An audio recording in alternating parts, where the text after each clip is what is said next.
we'll call the meeting to order and ask the clerk to call the roll. Here. Commissioner Clay. Here. Cooper. Here.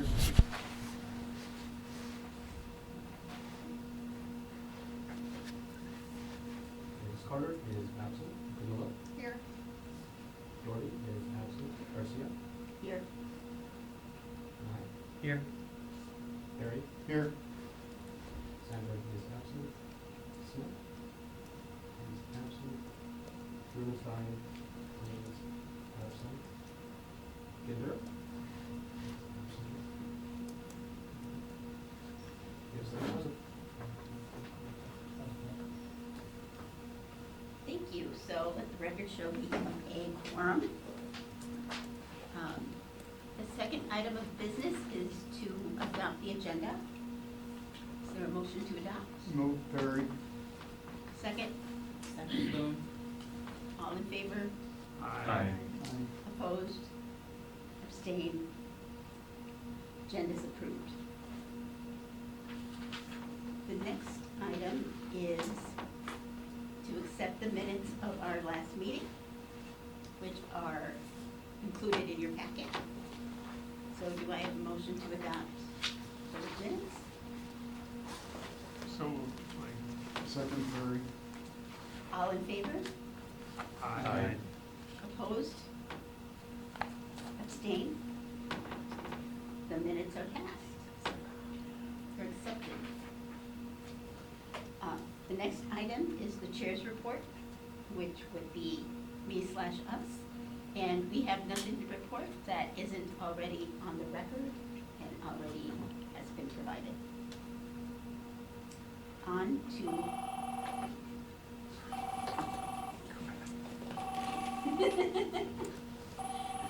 to the discussion. To continue discussing the draft government structure amendment. And what we have discussed, which is reflected in last time's meeting, was that we would look at first the plain language proposed changes, which fall under the plain language heading that the city attorney proposed. And then we will get to the city attorney's comments in the red language, which is more substantive and will have a deeper dive.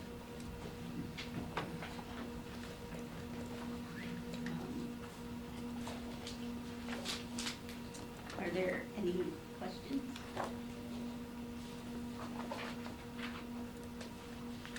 So the plain language ones are the ones that are in blue? Yes. In the,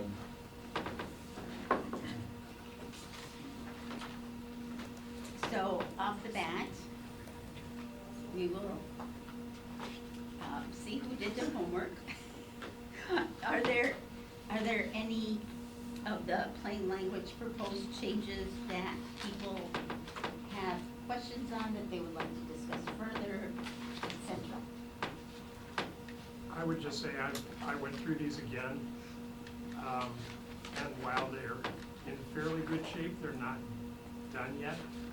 There are corrections that need to be made. There are cross-references that need to be fixed, and we need to deal with Article 10, which we talks about boards and commissions, and we had talked about pulling that from the packet.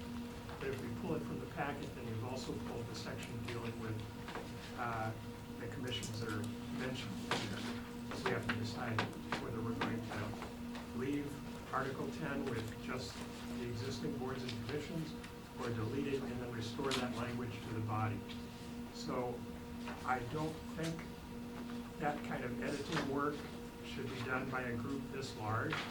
But what I would suggest is that we have a drafting committee that would work with the city attorney's office and go through this, fix what needs to be fixed.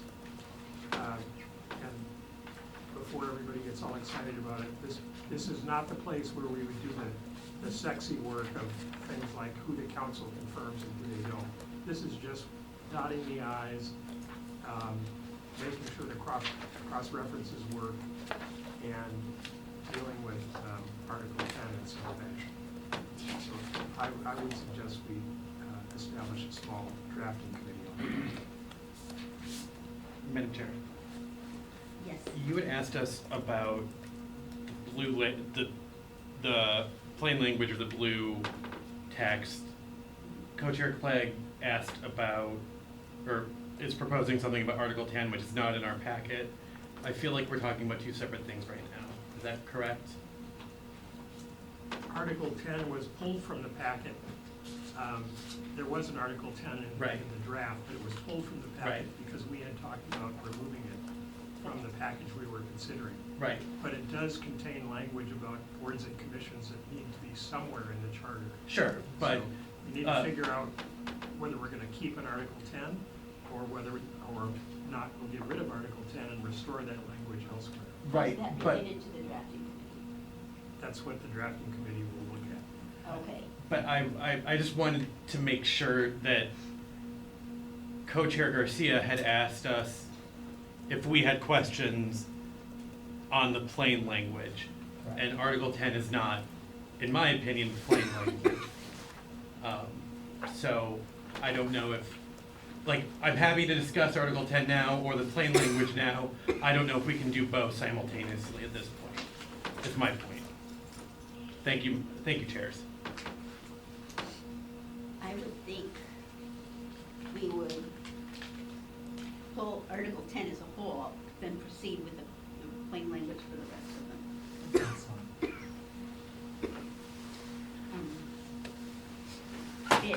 I think it just may help in terms of conflating the two. But hasn't Article 10 already been? Well, maybe I could Yes. help here. So at the last meeting, we talked about 10. Right. And that there was not an appetite to, at that point, my recollection was, there wasn't an appetite to keep a separate Article 10.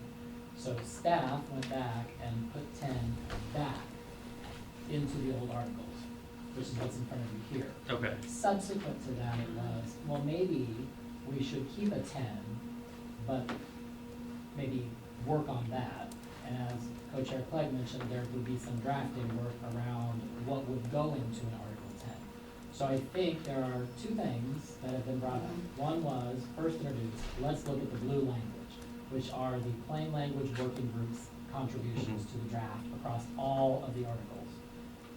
I think it probably is easier, as the co-chair brought up, to make a decision on disposing of Article 10. Since it would be, if we're going to go in the direction of having a smaller drafting committee, look at pulling those things back into a separate article, and then editing from there, that seems like one big decision. And then it would come back to, now let's go through Articles 1 through 9, on the blue language, which is the Right. plain language edits. If the co-chairs agree, I think that's probably the thing. Is there a drafting working group to work on Article 10? I have a copy of Article 10 that was passed around last time, Yep. but wasn't included in this package today. And it's commissions, and it talks about the Civil Rights Commission, which needs to be included somewhere, Planning Commission, the Ethical Practices Commission, which was a new idea floated by the city attorney's draft, and the Civil Service Commission, which was heavily marked up but retained in the city attorney's draft. So, again, we either need to move the Civil Rights Commission, the Planning Commission, and the Civil Service Commission back, or we need an Article 10. I like the elegance of an Article 10. It makes sense to me to have a place to put all the commissions in the same place as opposed to scattering them out. But that's to be discussed. If I understand the clerk correctly, is we don't have an Article 10 in here because you put all that stuff back. Based on a motion at the last meeting that you approved in your minutes. Yes. The motion was made by Terry to split out Article 10 and put it all back. So we did. Yeah, so Article 10. But again, subsequent to that, there's been this idea that there is an elegance to having a separate article that has commissions. So I think the proposal is, So do you mean should we have a working group? to work on putting the commissions back into a separate article and editing from there. If the group agrees to that, then do that. Then go back and look at the plain language, which are the blue edits across all the remaining articles. Right? I think that's the best and easiest Yeah. option forward. Commissioner Cool. I think there's probably gonna be plain language work that's gonna need to be done, and like reconciling cross-references and second, like other things like that, regardless of what we do with the commission work. So I think it probably makes sense, like, I don't think that we need to make a decision on whether we have a working group for a separate Article 10 right now. I think we can do some of the plain language work now, and then regardless of what we do with restructuring the discussion on, or the sections on the commissions, there will be additional work, that, like reconciliation work that's gonna need to happen anyway. So I think it probably just makes more sense right now to stick with what we decided at the last meeting. Not having a separate Article 10, I think I'm open to like reconsidering that at a later point, but I think right now probably just makes sense to stick with the blue language that we have in the drafts in front of us, Which has the Article 10. including Okay. where it was. So my concern about having Article 10 in there was the bulk of it I saw was the Ethics Commission. And I thought that deserved its own potential amendment. So I am flexible about moving pieces back, or back into Article 10. But I think my goal was to have the Ethics Commission addressed separately from this work group. So perhaps just proceed with the blue language and see how far we get. Yes. So we'll just proceed with the blue language with what we have in front of us. I think, yes, the ethics language is a lift. And I think regardless of whether we have in front of us or Article 10 aside, we need to do the blue language someplace at some point. Yeah. And we can just go through that with what we have in front of us now. That's right. That's good. Madam Chair, before we get started, just one quick question. Can you remind me as a newer member, where did the blue language come from? The city, and correct me if I'm wrong, the city attorney's office went through and looked at these articles in terms of where we could improve plain language and make language clearer, more. The blue Okay. language came from this group's plain language work group. Okay. Oh, The red language is the city attorney's draft language. Crossed out language is obviously crossed out from the existing charter. The blue language is largely Chair Gender's work in going through this and plain languagizing the city attorney's language.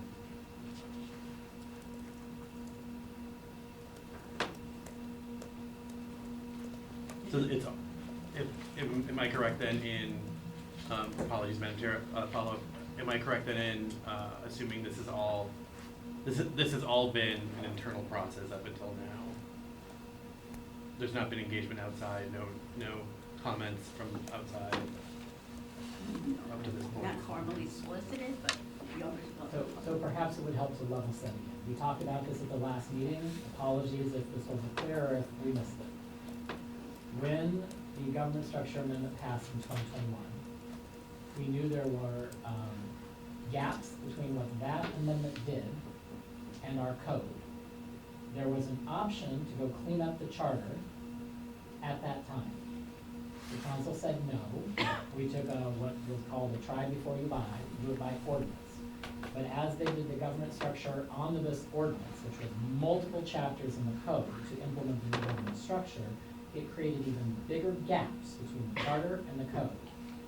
And so, while that worked in tandem throughout 2022 and 2023 to get the governance structure onto this ordinance adopted, the attorney's office also worked on amendments to bring alignment back between the code and the charter.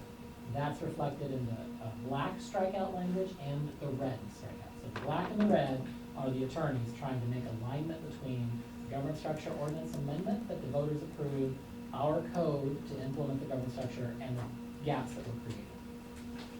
That work then was brought to a joint meeting on Halloween night, of 2023, of the full charter commission, the mayor, and the city council, in the room right next door, where the city attorney's office walked through all 10 articles that had been proposed, thinking that because this is so comprehensive and very technical, we would do these ordinances through a series of amendments through a series of ordinances, which requires, first, that this body say, yep, that's an ordinance amendment to the charter, 13-0 vote by the entire city council and approval of the mayor. So we walked into the first briefing, and at that time, the council said, we're very close to our next municipal election, we don't know what the council makeup will be, we have not had adequate time to review these changes. Please give us time. And the Charter Commission referred all of this to this working group, this amendment, the Amendment Review Committee. So the Charter Commission accepted it, referred it to this work group, and other than that, the only action was a smaller working group that looked at the blue language. That's the only action this body took. They gave the council a full year to work on what they thought. Council didn't do anything in 2024 on it. So at the beginning of this year, Chair Ginder said, it's time for us to pick up these amendments again. And that brings us to today. So these have been reviewed, at least formally on Halloween night by all three of the major parties, the Charter Commission, the council, the mayor. There was a smaller group, and I can't remember, Chair Clegg, who was on the drafting, the plain language review committee. I know Linda was. Julie, Few others. Yeah. And they looked through everything that the attorneys had done. So what we gave to them was everything you have in here without the blue language. So the only change from what we gave on Halloween night to today is the blue language, which sought to insert plain language principles into the drafting. I don't know if that levels everybody up, but that's where we're at now. I appreciate that, Yep. and I know that you've said it, I appreciate the repetition, as somebody who works in another governmental body, Yep. I just appreciate the, This is a lot of change. Yeah, This is a lot of change. Like a over saga. a couple of terms of the Charter Commission Yeah. and council, Yeah. so. So not to whatever. I don't think it's good to remind everybody what is this. It's a lot of work. Are there any other questions, clarifications? So, to reiterate where I heard we were, the last time I saw the bouncing, it's like that game in the stadium when they mix up the hats and you have to show where possible. We're gonna go with what is in front of us and look at the plain language.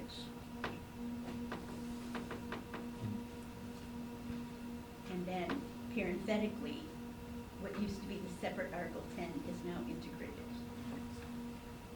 So if anybody's wondering where that separate document is. Except for the Ethics Commission, which it was our understanding that was not the body's desire to continue forward with that, and so that is not. Okay, good.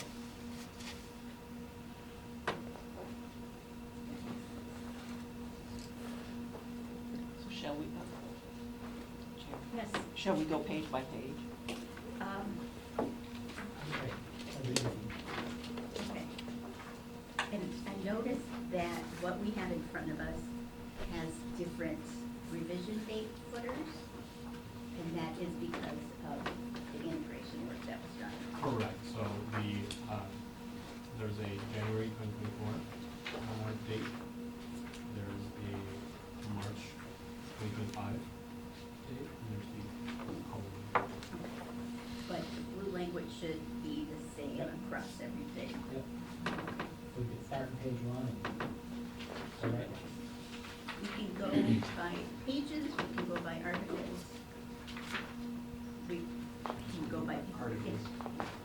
Can we start with Article 1 and then start page by page and then go on to Article 2 and then subsequent articles? Can we go with Article 1 and see if anybody has any changes and then, or any issues, discussions? Then we'll go page by page, but if we can look at each article separately and see if there's not anything that comes up, we can just say yes and go on to the next article.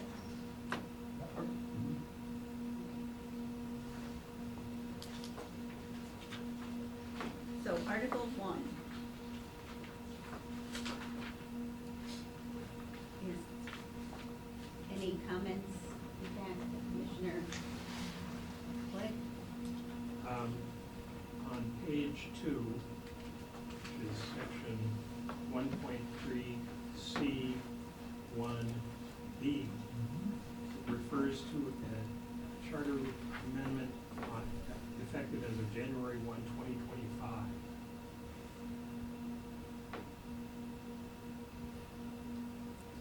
How effective was So I don't know which amendment that's referring to. This amendment?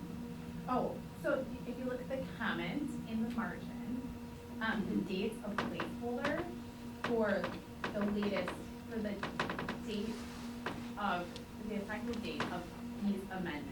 So that If will they were to go likely forward. be January 1, 2027. Could be. At this point, that seems like a more realistic. And I had one other comment.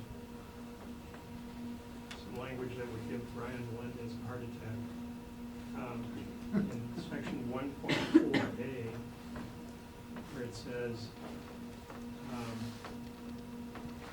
let's see, every power which the people of the city might lawfully confer upon themselves as a municipal corporation by specific enumeration in this charter is deemed to be so conferred.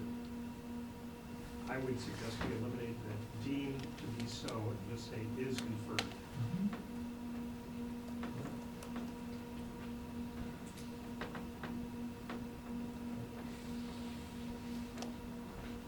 That's all I have for Jim.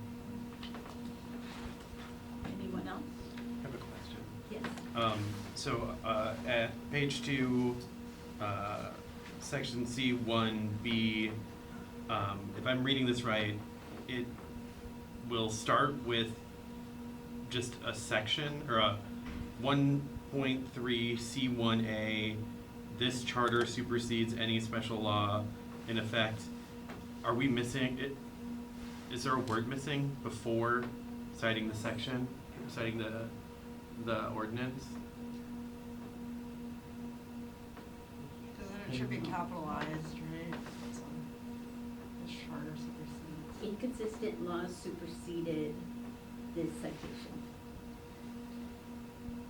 If I may, Madam Chair, it appears to me that in the insertion of the blue language, that a word may have been left out. However, that was Chair Ginder or the plain language work group's insertion, and so I can't speak to exactly what word they may have intended to put in. In this I citation. believe the first phrase, except as provided in section, was erroneously believed. Seems to me that that should be restored. That makes sense.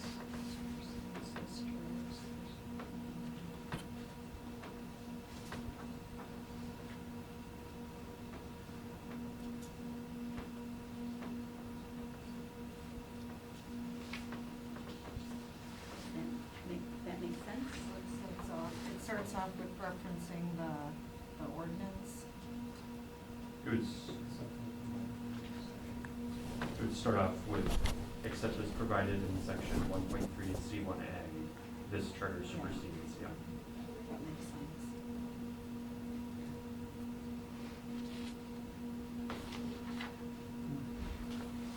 Any other questions?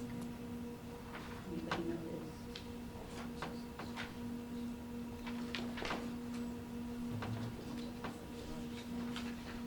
Oh, you're using.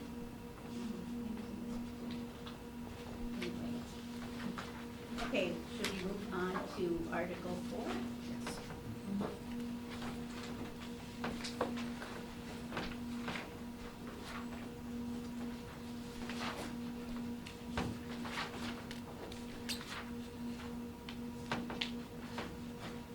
Page 9.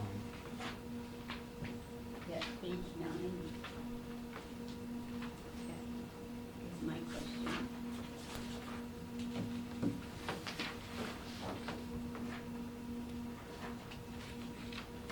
My question is, as people refresh their memories, 4.4 for H. Perhaps it's just reading it out loud. By 2/3 of his membership and after notice and hearing, remove the city auditor, remove the city auditor. It should just be once remove the city auditor. And I will point out that this actually refers back, if you flip the page back to page 6, under the very top of that page, letter B, city auditor, you'll see strikeouts under little Romanet number 1, where it says during which the council may remove the auditor under section 8.2G3 only for cause by a majority of its membership. You'll recall perhaps that I brought this forward about 2 years ago and said this clearly is a clerical error. All other removals are by a 2/3 vote, and somehow the auditor was just by a majority. And so we struck the language here and added it here because this is where it talks about votes required. So that's why it's removed from the previous page under 6 and clarified that removing the auditor for cause during a 4-year term requires the 2/3 vote of the council. So it makes it consistent with right above, removing a mayor or council by a 2/3 vote.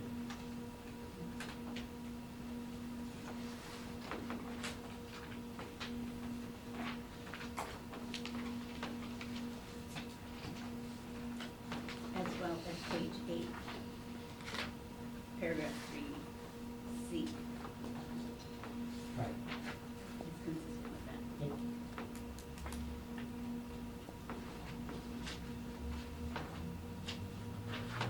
Are there any questions, suggestions, changes? Madam Chair. Madam Chair. Yes. Maybe we may comment on the red language, or are we just focusing on the blue? Is it, I think, is it edits, editorial issue? Well, yeah, I had a question about, section 4, on page 3, section 4.2, D2, the last statement there. Council appoints a successor who serves the remainder of the unexpired term.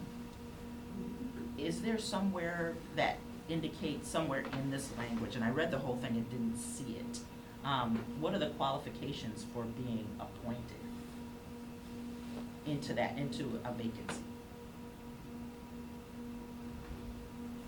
Shouldn't that be enumerated somewhere? That would be the council. The charter provides that in a certain limited period of time, the council makes that appointment. And so the council provides for how it does it. It's like the school board, it's like the park board. So it doesn't have to be written here? Okay, got it, thank you.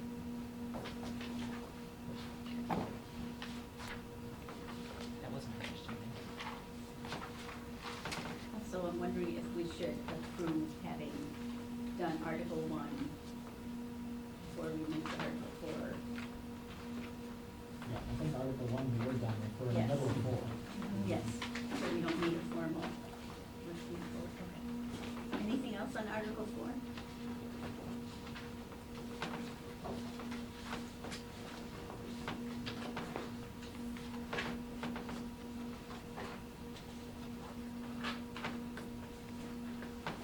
Article 7?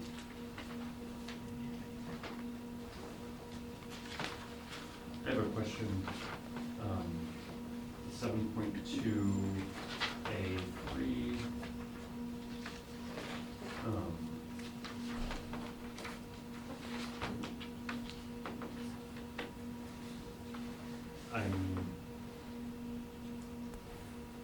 I'm just curious about the, like, why that one paragraph of, I'm curious what the original structure was, if all of this red text is new, and then there's this one part of blue added text, like how that one paragraph of blue text fit into the rest of the structure before the rest of the red text was added. My understanding, and correct me if I'm wrong, is that as the city attorney's office attempted to bridge the two, So this was a blue line add after the red line? yes, came that out. what Okay. is struck out in blue used to Mhm. be red, Mhm. and then plain language over that. I can, here is the current version right now, so here is city attorney, and you can see they've broken it out. Okay. And I think what they tried to do is combine and simplify, but you can Okay. read and see the concepts are there. I see. Okay, thanks. I think I have substantive questions about the city attorney section, but they deal more with the red line language, that we'll talk about at a different time. Yes. So I don't have any blue line comments. Thank you. Anyone else? Article 7. Yes.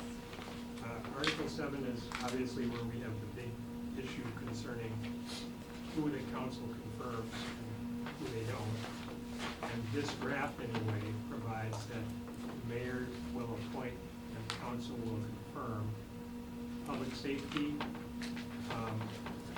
director, the operations officer, the city attorney, the police chief, and the fire chief. That's what this draft provides. So, as it was handed out last time, I think everybody should have a copy of the cheat sheet saying what's done now under the charter, who gets confirmed, what the proposed draft suggests as to who is confirmed, and then a blank for what the charter commission proposes.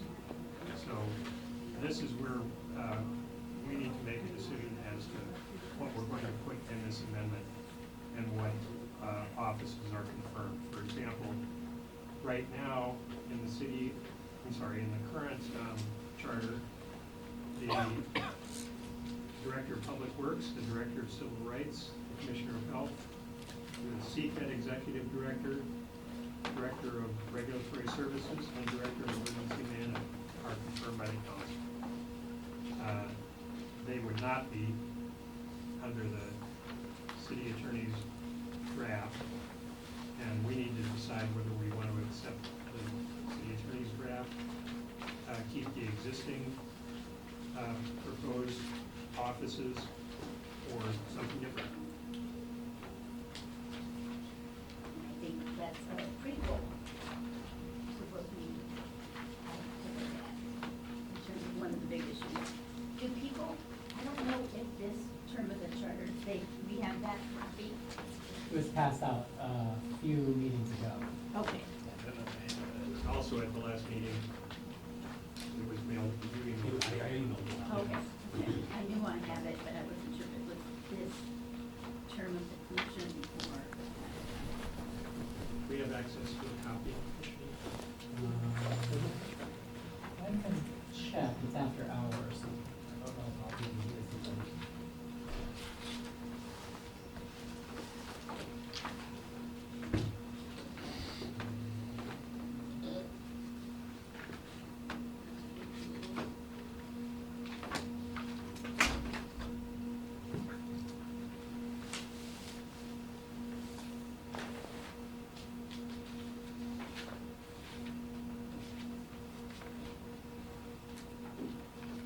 And further to that, I was going to suggest that we seek input from both the city council and the mayor as to what they prefer in this regard. If the council and mayor can come to agreement, that would be great. Otherwise, we're gonna have to make our own recommendation.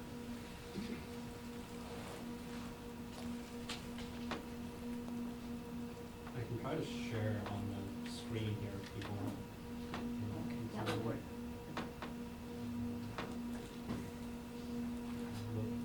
There we go. Yes, that's it.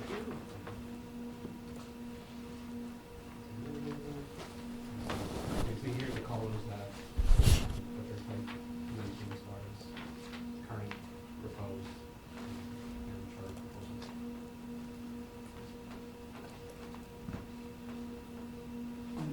Sure.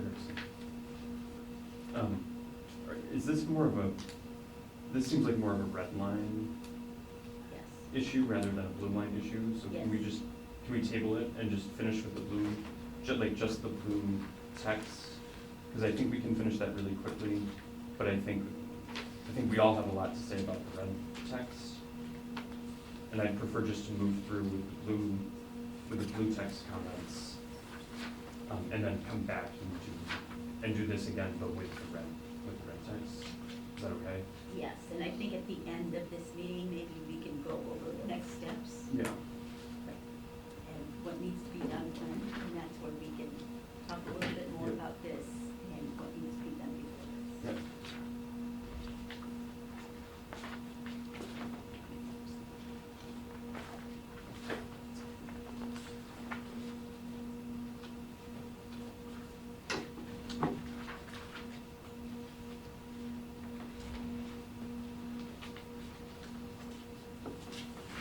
Is there any more questions or comments on Article 7?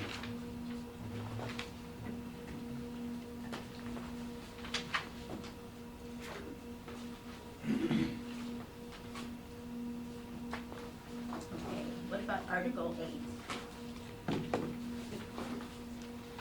One second. Respect to Article 7. You're welcome. On page 8, the planning commission language is deleted. I thought the intent was that once we got rid of Article 10, you would restore the planning commission. Yes. Thank you for the question. Planning commission language did not fit very well if we just removed the black lines and left it right there. It is now at the end, it should be at the end, yes. If you look at page 14. So restored to the article, but not smashed right in the middle of the other amendments in a way that it became unintelligible. You can see they've added a 7.4. So Okay. they put commissions together, but back in 7. So it's sort of like taking 10 and. Sort of, Sort of. only 2 of the commissions were in 7. Right. Planning is still in 8, where it originally was. But because with all of the other changes that were made, they couldn't be restored to exactly the same place and have it be readable. I placed them at the end so that you could read it in a logical order. Thank you. That's why what I had from last meeting was missing 7. Correct. 7.4 is now there in order to accommodate for the fact that they needed to be in a different spot in order to be readable.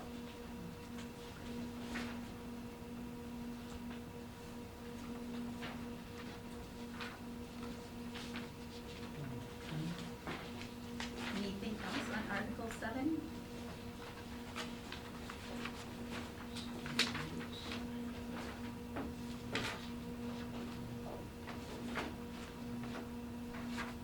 Going to Article 8.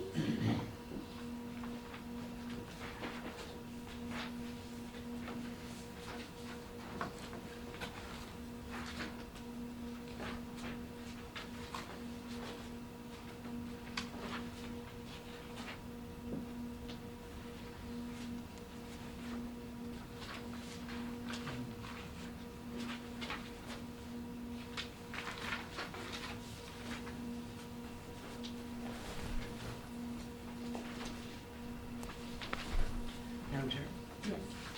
can I ask, why are we changing shall to must for what I might consider less, why are we changing shall to must for things like the city civil service, changing shall to must be divided into the classified service and unclassified service. That's at page 8, 8.6A. And it seems like we're doing it throughout this article in particular, page 11. In the unclassified service, shall the must be set by the Chief Human Resources Officer. Is there a reason why we're going from, I mean, shall is a pretty strong word, to must, which is also a strong word? Like, I would equate them kind of the same thing. What is sort of the reason behind that? I think just to clarify that, I mean, shall is like, you really should, but. It's a plain language principle. Yeah. Plain language principles don't like the word shall. And so Okay. you'll notice throughout the entire document, there are no shalls. Okay. I shall be sad no longer to see shalls. I shall be too. We think alike. Mhm. For the record. I think must is not as strong as shall, but apparently the plain language writers think it's. I think must is stronger than shall. See, there you go. I have one thing in 8 point, it's on page 11, 8.6 H, effective amendments. I don't think must actually works there, because I think that actually is like inverse of what is actually intended by that. So I don't. A good example of how must and shall are always the right words. Right. So I think nothing in this charter's latest revision Will be. May. or may be construed, Is construed. or should be, nothing. May is permissive. Yeah, and I don't, or well, nothing, I would say I think a is. negative may. Maybe. A negative may. Yes. It's not For- true. Yeah, it's prohibited, right? Yeah. Yeah, Will. nothing, Nothing will be construed to invalidate determinations. yeah, yeah, so I think it should be either, I think it should be either will or may. I think it should be will, because Will. that's very definitive. Yeah. Yeah, I'm not, yeah, one of those two. Well, we should circle We it can- and maybe find it. And we can find the word. Does anyone have like a copy of Struck and White? Okay. That's the next subcommittee. Yeah. Thank you.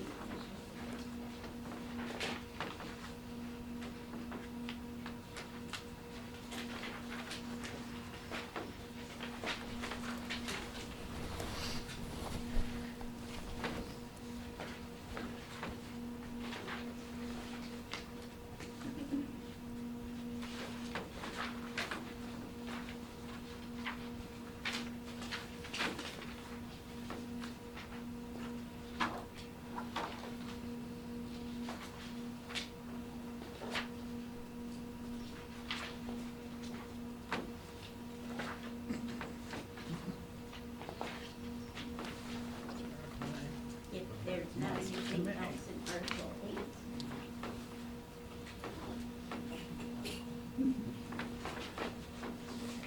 Article 9. Because Commissioner Nutt. So in Article 9, are we also looking at the black strike through or no? In this conversation? Not unless there is a unclear. So I was curious as to, going back to our must, may, shall, because I know the chief clerk really likes that. On page No. 4, D, civil service funding, we did here we crossed out must and changed it to may. And I know it's a red line, so maybe actually I'll hold it until we have a red line conversation. Never mind. Yeah. Oh, flag for later, Yeah, foretelling. that's I think it's because, I'll just tell you up front, this is a Susan Tran issue, and the lawyers have to follow up, but I think this is because there's a special law that is a permissive law. And so it was changed to, we may do this, we don't have to do Oh. That So you don't have to sounds levy? very familiar. That's my 3-year-old memory now, is that this was changed to reflect, it's a state law that got codified in, and that it is a permissive for us, and so she changed it. But we should put that on the I list will- and follow up. I will follow up on that. Okay. Um, Sorry, I was, Good catch.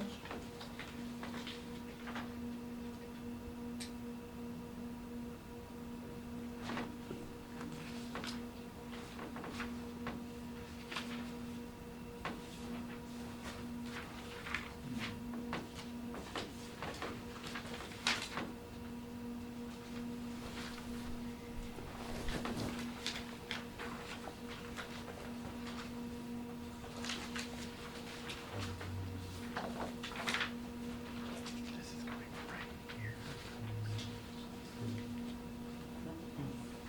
Where are we on? Yeah.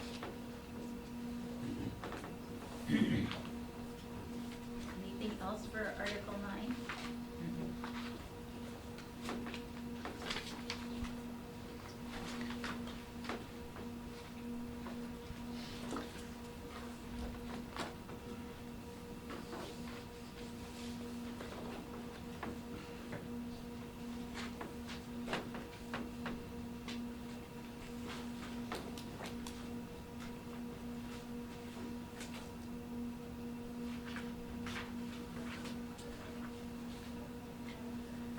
So are we good with what's before us with regard to the current blue language?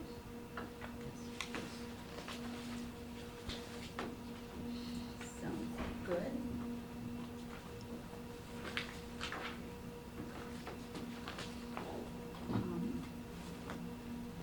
In a prior meeting, going back to the agenda, leaving agenda item 5 as being good with the blue language, the plain language we just went through. Agenda item 6, Were we not gonna review any red or anything else then tonight? not right now. Can I make one comment?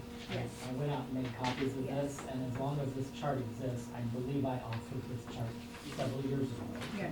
And it includes a header, the middle header, which every time it's mentioned, the attorneys will run back and tell the city attorney that this is out there and I'm gonna get punished. So let me be clear, we Shall should be punished. stop using, this is not a CAO proposed. The CAO did not propose this, right? This reflects what the mayor and council agreed to when they adopted the ordinance. So remember I said they adopted a government structure ordinance and it's different than the charter? And every time we say, this is the city attorney's proposal, the city attorney goes, I don't propose policy changes. This is what the council and the mayor agreed to when they adopted the government structure ordinance. That is one of the big gaps then that exists between the ordinance and the charter. Because the charter says all of this over here, this is what our code now says, right? Then there's the question of what will it be? So the code doesn't override the charter. So this is still what the council confirms. And as I think you pointed out, Chair Clay, this is what the draft in front of you would show, because that was the attorneys attempting to amalgamate and align what the government structure ordinance that was adopted did. And the center column is also consistent with the ordinance, the government structure. Correct, it is the ordinance that was adopted. It's not the CAO's proposal, there is no CAO proposal. I'm gonna redo this chart so that I don't have to keep getting in trouble for that. Why don't we rename the middle column government structure proposal? Right, yeah. So we should all strike out CAO. CAO does not propose policy. Yes. Right, right. Madam Chair and Casey, what year did they do this, in 23? 22, 22? passed in So November, right October. after the amendment. Yeah, amendment passed in November 2021. We worked all of 2022, and I believe in the October timeline, we finally brought it forward. and So voted on it. without putting you on the spot, I would just surmise that maybe the current council wouldn't go along with this. I don't believe they would. Okay, that's what I thought. So how do we go about getting a consensus of what they would want to, what they would propose? What exists, That's what they want. correct. They don't wanna make a change, okay. How did you learn that? I They- work for them and talk to them all the And time. so, okay, so they've told you that. and you- Oh, yeah, they said it in public meetings, yeah. They being the council. The council, yeah. That they want everything. I don't think they think, I'm not going to speak for the council. I think the council believes that there is value in the check that they play on the mayor's appointments, especially on those departments that we have historically called charter departments. With the government structure change, we've sort of gotten away from the old days. I'm going to go back in time. There were two kinds of departments, charter and non-charter. The charter departments, what defined you was, you were appointed by the mayor and confirmed by council. Non-charter departments were appointed by the then position called city coordinator, which has been changed to the city operations officer. And there were 10 charter departments and 10 coordinator departments. The coordinator departments stayed. They formed sort of the internal bureaucracy of the city, so that as mayor and council members left, they stayed. So this is finance and property services, communications, human resources, information technology, intergovernmental relations, neighborhood and community relations, not remembering all of them. But those were the departments, they were appointed by the coordinator of the state. This list, which are the bigger ones that tend to be public facing, that touch the community, that provide public facing services, these were then the ones appointed by the mayor and confirmed by the council. And because they were charter, even though we changed the code, this remains true. And I think that the council majority at least believes there is value in their power to confirm and check the mayor's appointment power. Clarification though, Commissioner Kozak said all of them, meaning all departments, and I don't think that's accurate. It's just the ones that they have now Correct, in it's the still, left-hand column. it's still the 10 charter departments, it's always been the 10. But it's not human resources. No. Or- No, it's not the non-charter departments. Okay. So just the ones that are on the list are. Yeah, I think that the council feels that those are the departments that, again, touch the community the most, including their constituents, that deliver the biggest services of government to the public. And therefore, that's an important check on the mayor's appointment power. And what does the mayor say? I think the mayor, again, not speaking for the mayor, I think the mayor would say that the creation of the government structure and the mayor's cabinet, those 3 executive officers, that he recognizes the council does have an appropriate check on his authority, but if he's limiting himself to appointing these 3, then that action necessarily limits the council to those 3. But if he's giving up the power to name the public works director, then council shouldn't confirm the public works director. So in the code of ordinances right now, if you go look up the public works department, it says it shall be appointed by the mayor or the city of operations officer, right? Because the mayor currently has to make it. And so because we had to balance the reality of what is today versus what will be, there's this dual language in the code. That's close, I believe it says as pursuant to either charter or ordinance.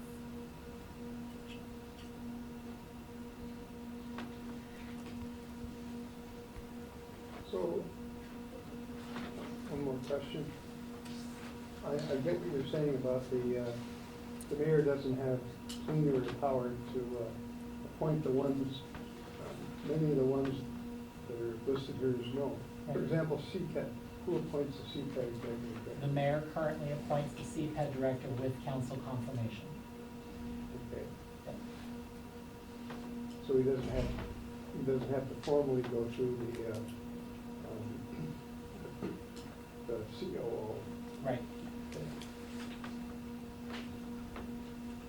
I'd like to amend what I just said. For these departments, the majority of them, the language in the omnibus government structure ordinance just says that they will be appointed as provided in the city charter, which then, right now, means that this structure stays in place. And if the charter were to change, would then incorporate that change into the code.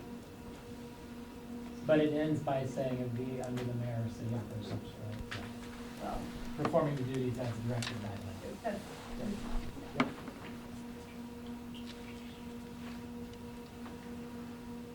Any other questions, thoughts? would suggest that we have some way, I mean, it's, you're Casey telling us this is what the council wants, but I'd like to hear that from the council or some group of them, and I'd like to hear what the mayor wants as well, along with their respective rationales. So I think that we should either invite them to a meeting or ask for their written feedback, so we can have the benefit of their thinking and see if possible coming together is possible. And I would add that, I know from talking to some of the council members, there's not a uniform agreement on this, so it should be all of the council. That would be my recommendation.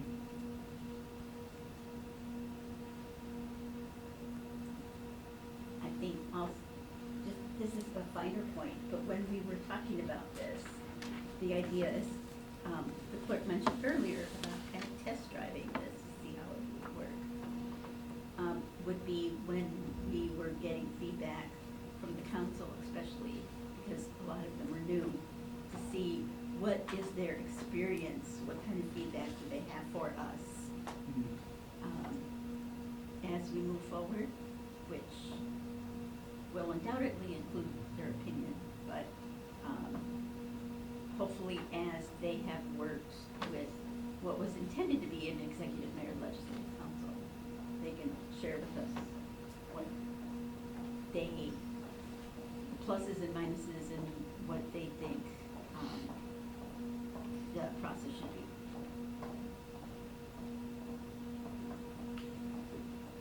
Yes. We did receive that letter, the letter from council president inviting an opportunity to have a discussion. So I think that the willingness is there. They had sent that letter to the whole charter commission, but I think it particularly pertains to the work of this work group, so. So we can pursue that in meeting with, I don't remember, did it say, but I would think it would be, the council president would ask for a conversation with the whole council. Yeah, that's what the letter indicated. Okay. Mhm. Well, I'll make a motion, and I would like us to work with, and request that Chair Ginder communicate directly with the council and the mayor, requesting input on this issue and offering to have them come before the full commission, if that's what they like to do. I think that's a great idea. I just wanna make sure that we as a commission are also like in accord with each other on what should go in the charter commission proposal. Like, I know, not all in the end, but just like for the discussion, like, are we all, how do we see this right, where we are right now, how do we see this going forward? Before we schedule any type of meeting with city council meetings on this. But I, anyway, would want to have the benefit of their thoughts before That's true, agreeing on the yeah, right hand. that's true, so it's like, Because I get it. Yeah. Do we have enough information about how the test drive has gone? We don't have any information. I mean, we don't have any firsthand information. And so with that in mind,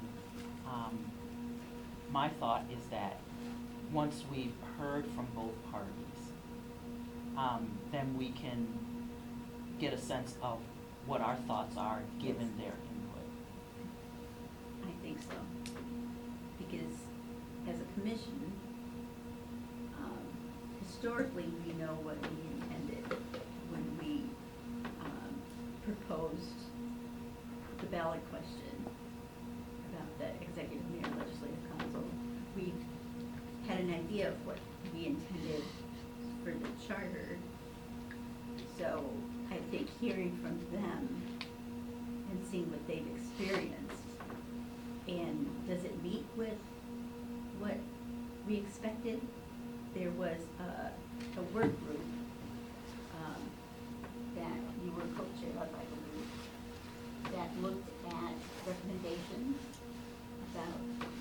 recommendations from the previous government structure work group, and made recommendations to the mayor. That about- wasn't the charter commission work group.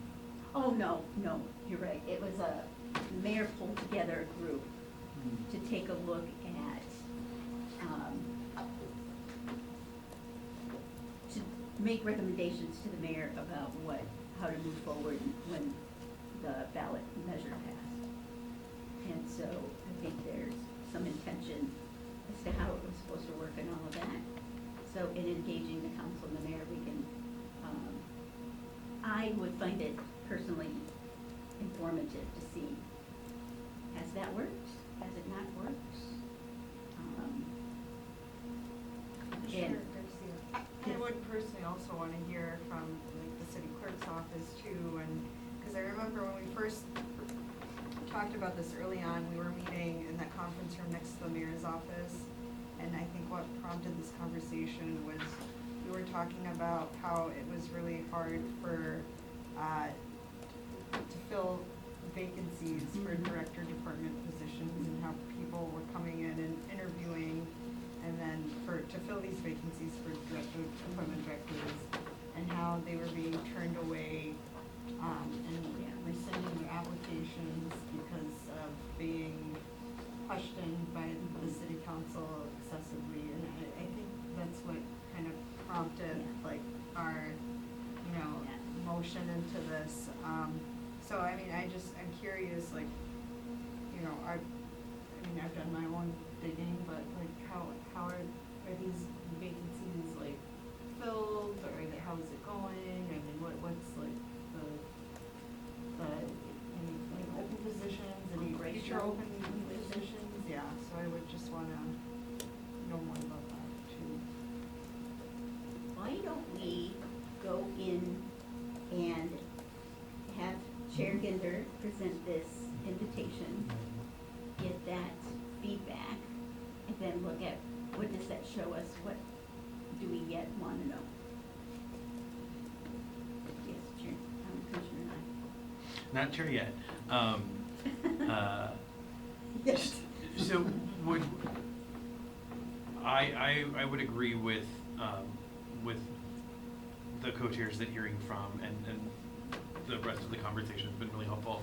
That it would be helpful to hear from the council and from the mayor on their thoughts. I'm sure it's changed since Halloween of 2023, just a little bit.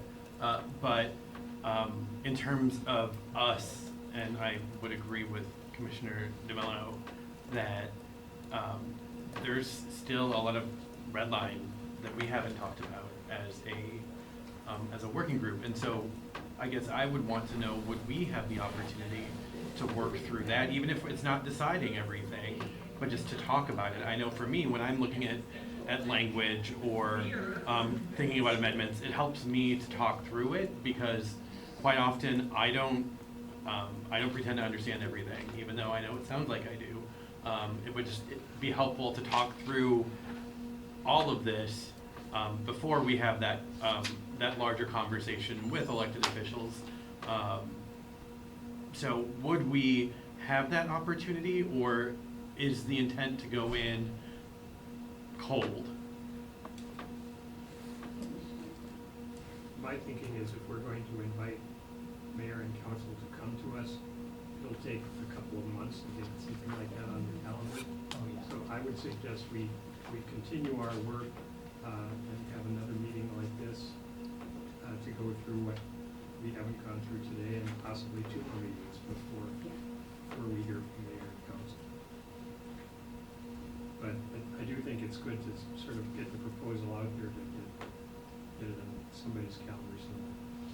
No, I would agree, having worked for a number of elected officials, that, calendars are finicky, if that's the right word. But I just want to make sure that we all understand that, we are going to have the opportunity to do our work, and that we're not just waiting on them. Oh, definitely. Right. Definitely, yes. We'll work on this in tandem, and Right. we're waiting for Yeah. their Yeah. meeting. And perhaps we could go through Articles 1, 4, and 7 at one meeting, then the other 2 the other OML. Well, yeah, see how far we get through 7 and then do 8 and 9. Yes. Madam Chair, I think when Chair Ginder approaches the council and the mayor, I think we have to be as specific as possible about what we're going to discuss. Because we're going to have a hell of a time trying to get through this list.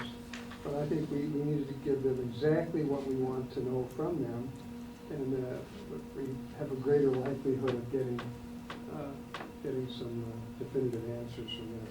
And it's going to be controversial. It'll be a controversial meeting, not among us, but among them.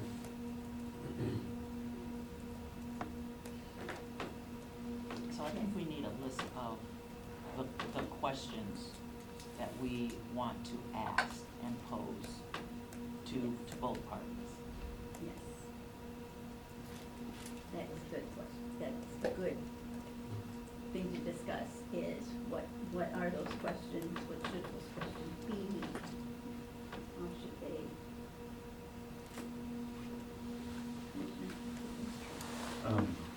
I think, yeah, I agree with having like a specific list, having a specific agenda for that meeting.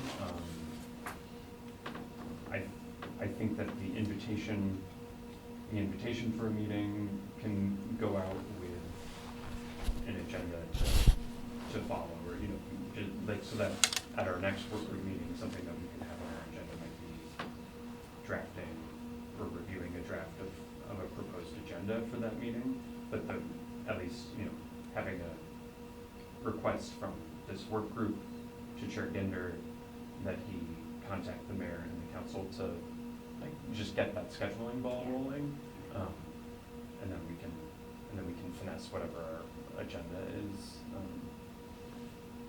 mean, that would make sense to me. Yeah, that's a good idea.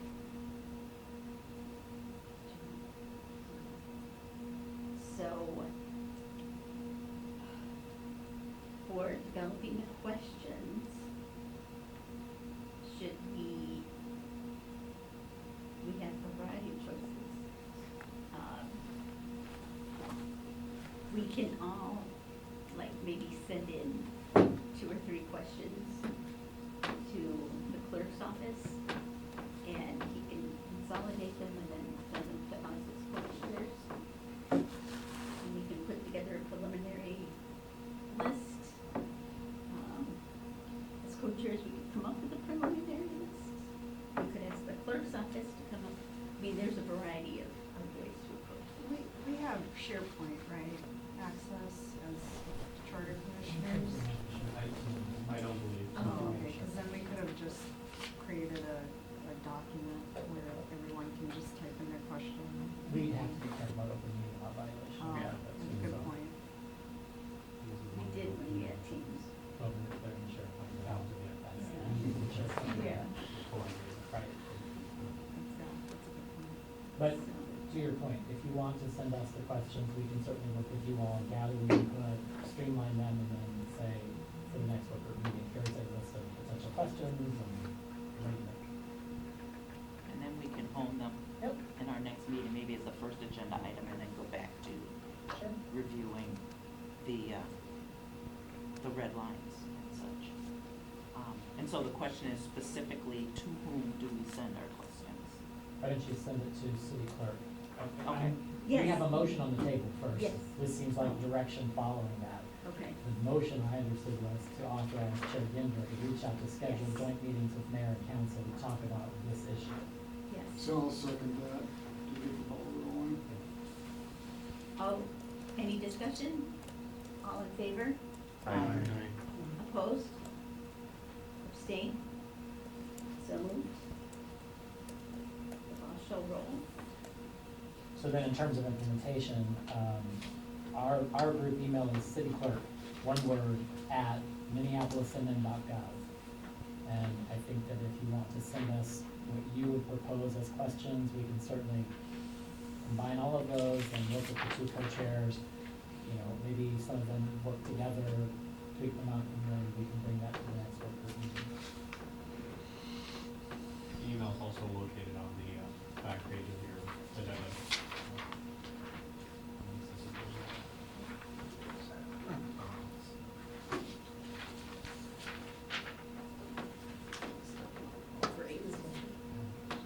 Yes, Is there a deadline that you would like these questions by? we, I haven't set a date for another work group meeting, have we? no, should set a date.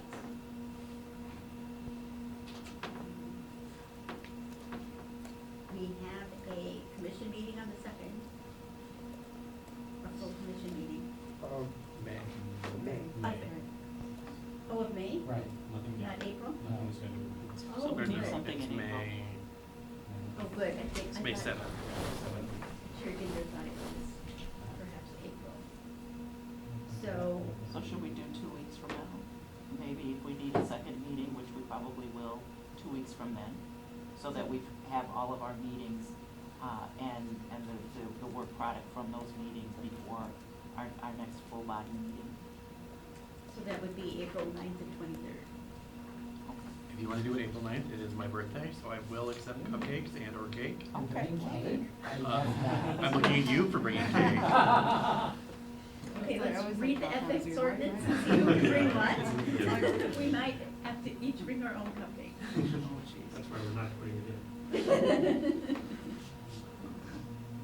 Okay, so if you aren't otherwise predisposed, can we do April 9th? Okay. It's the legislative session, it's deadline week, so we'll be. Oh, So let's you have no take way. that as direction to have the co-chairs work with the clerk's office to determine room availability, Yes, staff availability before we finalize. yes.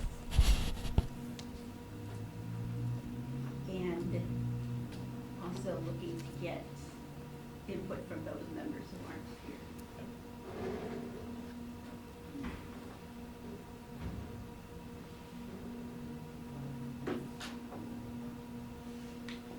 That sounds good. So for the next meeting, before the next meeting, do you maybe, I would say, by April 4th, get questions to the city clerk's email address for consolidation and getting them to us? If that's enough time for clerk's office. Meanwhile, we will proceed in looking at the red line language for, let's say, Article 1, 4, and 7 The next meeting? at the next meeting.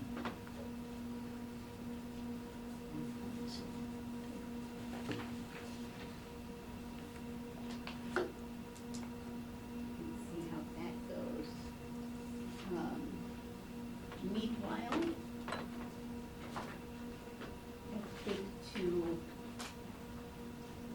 in everyone's free time when they aren't reading the red language, as Commissioner Clegg mentioned, Article 7 corresponds to this, so people can kind of have that start turning and start thinking about, what that looks like, what makes sense as we put out an invitation to the mayor's council.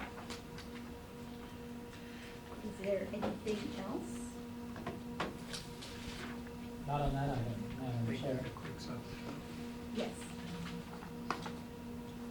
On item number 6, if we're Yes. done with 5. yes, we are done with 5 for agenda item 6. So on the last agenda item, on number 6, I had a chance to talk with Co-Chair Clegg about this very briefly, and wanted to share with all of you in terms of the discussion about city council, focus of council, and any changes that the body may wish to consider with respect to council. You'll recall we talked about method of election, whether all by ward or district, some hybrid at large, and lots of other issues. We have a consultant that we're working with that is helping us do a compensation analysis.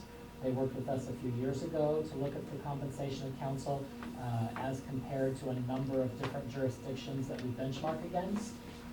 The qualifications for those cities are they have to be executive mayor structures like us that have a full-time council, that have their own staff, that have a standing committee structure, and their own resources. So we try to look at cities that are as close to us, even if, I'm going to give you an example, they aren't an apples to apples. Like Seattle, Washington is clearly much, much bigger than us, but they happen to have a full-time 9-member council. They have a strong mayor system of government. The council is full-time. They have their own department, their own resources, so we use them. We also have used Denver. Denver is a combined city-county government structure, which makes it unique. They have a lot, that would be the Hennepin County Board and the City Council together. That's not what we are. But Denver, primarily, its government is based on the city model. So the county is like an additional layer. And the basis of their model is a strong mayor and a 13-member full-time council. So that was a nice comparison for us. So there's a group of comparable jurisdictions that we have identified. We did a survey based on compensation a few years ago. I reached out to them and asked if they were able to do deeper dives into like what resources do councils have in these comparable communities. What is the method of election? Are they all at large? Are they by district? Is there a hybrid? What resources do they have in terms of staff? Staff for the council as a body, staff for members as individuals, resources, budgets, things like that. And they were open to doing that work for us. And so I am in the process now of getting a quote back from them on what that would cost. I think that probably it would take us a few months to finish that work. We've already identified the cities, so it's just going back to those cities and finishing up that more deep dive work. But I wanted to bring that back and say that you'll recall we had, I think, at least 1 or 2 conversations as a working group about getting sort of that level, more granular level of information about the comparable jurisdictions in their councils. So I think we'll have that. It'll be a few months before I'm able to report that back. Was there anything else, Mr. President, that I needed to? Is there any questions or on that one, or comments to the clerk's office? So I have, with the consideration of changes to the city council, I have some concerns that don't just relate to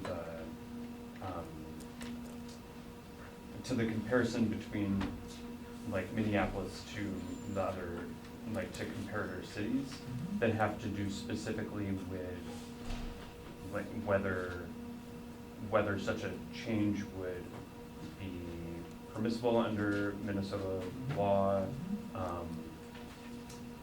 And so I guess I have a little bit of hesitation of us incurring taking the time or taking the expense to get additional information when there are those other concerns that I have about whether it would be, potentially opening up the city to legal exposure or just, not conforming with other public policy interests that the city or that the state have. So I think my question is like, where are we in the process of getting that quote? Have we already committed to that, or what the process would be for reviewing the quote when it came in? Yep, and so we don't have a formal quote yet. We Mhm. just had an initial conversation. Okay. We are working with them on the salary and compensation piece, Mhm. which is an update of the study they did 2 years ago. Mhm. When I was finishing that, I said, hey, by the way, our charter commission may be interested in a deeper dive. Is that even something you could do? I gave them the specific points that this group raised, which in my opinion do not present any conflict with our Minnesota law. So whether it's by award, district, or at-large or hybrid is a choice of the charter as it is today. Pay is already being done. Resources provided are given by the charter, right? So I'm not aware of anything we would ask them to do that would create a conflict with state law or existing charter. But happy to, if I'm missing something and you wanna give me a for instance. Well, I haven't done detailed research into it, but I think it's the Minnesota Voting Rights Act that recently went into effect, does have some provisions about changes from ward-based to at-large for city councils. And it's a new law, so, so it hasn't been tested, we don't know exactly how it would be interpreted or how it would be enforced. So that's the main point where my question is, but I see your point on the other things, definitely. Yep. Yes, Commissioner. No, Commissioner Cooper's points are well taken. However, I remember I believe it was our January meeting, when Chair Ginder mentioned that was going to be one of the tasks of this year's Charter Commission, to take a look at these issues. And I know I've gotten, several phone calls. I know there are people who have been, this is an issue that's been around for a long time. Remember, Councilmember Dietzig, back in the old days, he was for going down to 9, and he said 9 is fine. That was his slogan. So I think it's been talked about, and I think it's time to take a look at the council, what its role is. It has changed, obviously, in the last 3 years. And in comparisons with Seattle and Denver, there may be others. I think that's a good place to start. And we're not committed to do anything specific, but I think it's the right time to take a look at these things. So what is the goal of the work around assessing the council and what their configuration should be going forward, what their role should be going forward, all of that? What's the goal? I think the goal, to me, the goal is this the best way to run a city? And I know that's kind of a vague answer at this point, but to see what other cities are doing, and can we do things better? Can it be more representative of the diverse population we have, for the resources that the city depends on?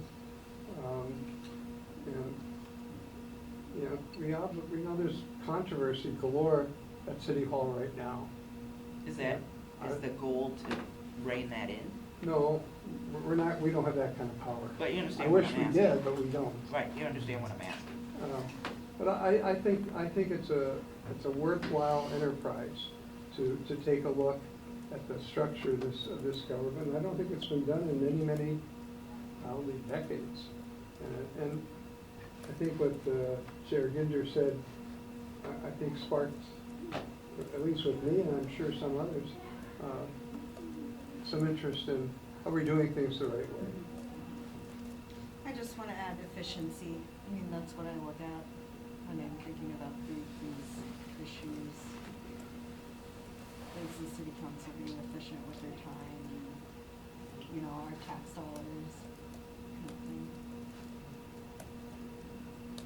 When we first looked at the government structure, one thing we did is look at comparable cities and how they're structured, and the pluses and minuses of, before heading into what we proposed. So I think this is just coming out of the other side, looking at comparable cities, does this make sense? And I think just having visibility of the issue, otherwise people won't. But, yeah. So I would agree. I'm interested in hearing what sort of what other cities are doing, but more importantly, I'm really interested in hearing what Minneapolisans think of their city government.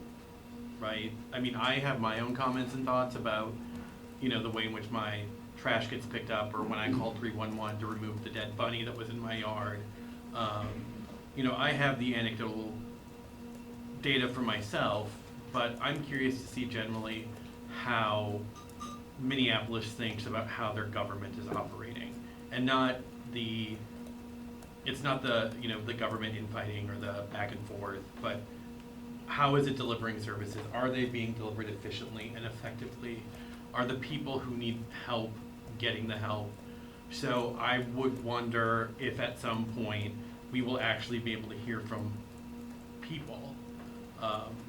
Will we have a listening session? Will we, I know that that any person who wants to can send comments at any time, and we do get comments at any time, but that is not, and those are very helpful. But I also encourage people to write to their elected officials, and I guess we're not elected, we're appointed, to their appointed officials on things that they care about. So I would wonder, as we do this work and as we start to hear from internal folks, will we hear from the external people who actually rely on the services? Commissioner Bozak?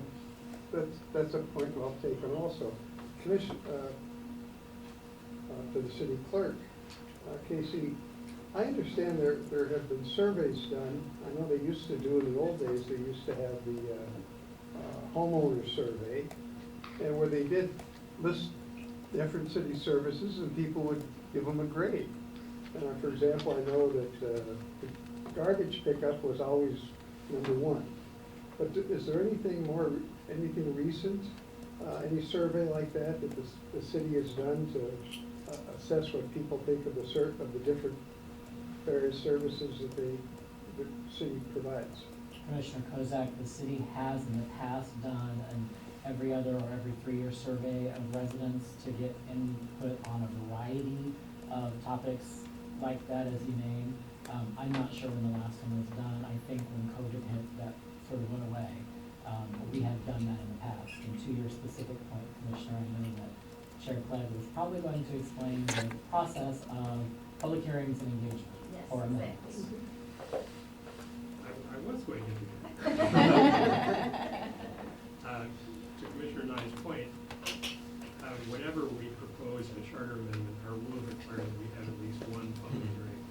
And for significant charter amendments like the government structure charter amendment, we had multiple public hearings. It was very well attended.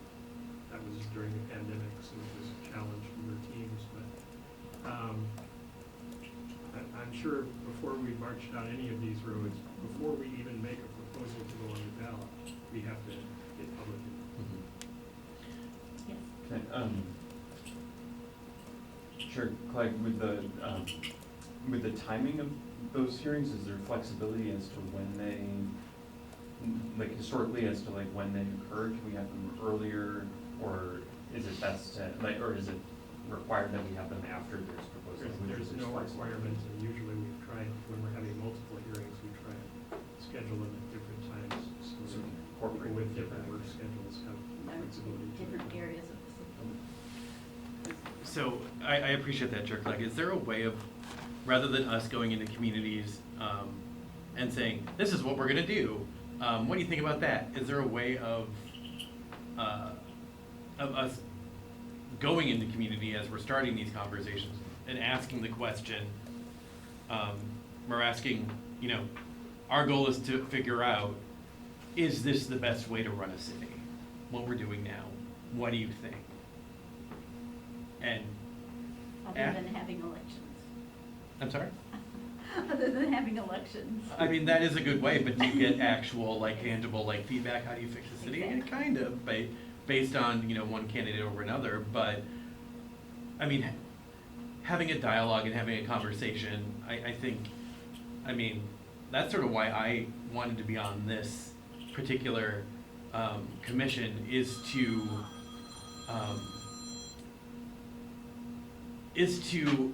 engage with people about making things simpler and easier and better. And if we are trying to reach the goal of understanding how to determine whether or not the system that we have right now is the best way to run the city, I think we should ask the people. I mean, It just seems easiest to me, but Notwithstanding the activists and ideology that goes around, because it's the people that we don't hear from. right. Yeah. And so that's why going into Yeah. community with a genuine interest in hearing from everyone. That is a good point. It's maybe naive, and I fully am aware of that, but I think it's a strategy of how to do it. I have hope. Madam Chair, I have hope. Yes, I have hope as well. So, is there any other hope to share? Yes, I think we will adjourn. Thank you. Yeah. Oh, no, that's- I'm fine with it.